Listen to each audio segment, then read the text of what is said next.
Okay, I've been involved in NLP since 1979, did my first training in 1981 as a student in 1981.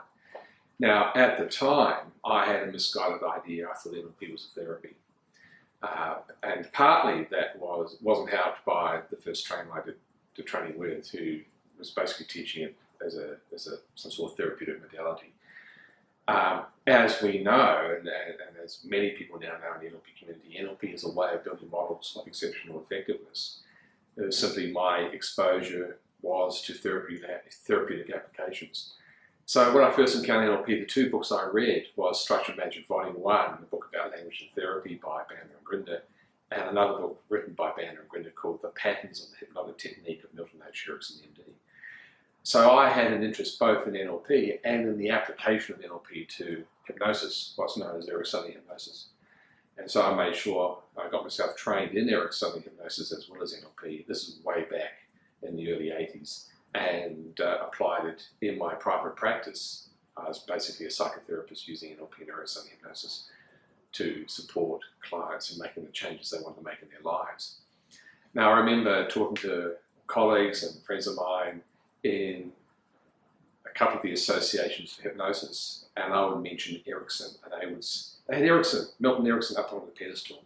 And I said, nobody can be like Milton Erickson.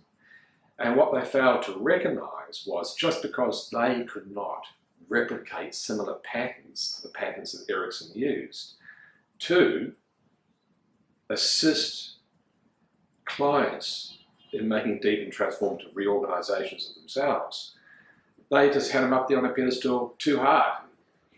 Yeah, he's great, but nobody can be like that. Nobody can reproduce his work. Unbeknownst to them, Banner and Grinder had modelled Erickson and made public some of the patterns that Erickson used in their early books on Ericksonian hypnosis.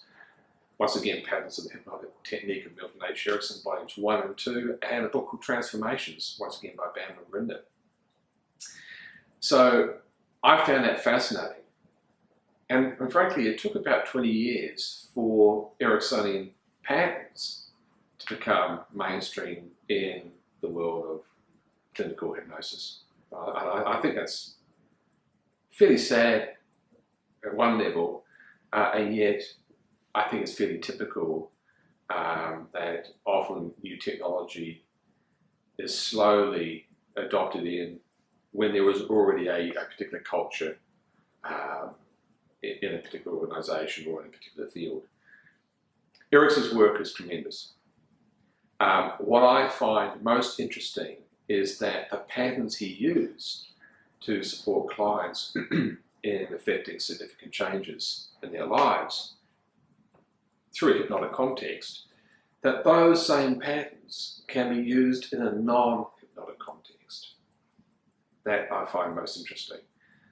Really, we could think about Erickson as being an exceptional communicator, and his area of expertise is in how do you communicate with a person's unconscious mind. And certainly, Banner and Grinder modelled out some of the key patterns for being able to do that. And those patterns can be applied in non-hypnotic contexts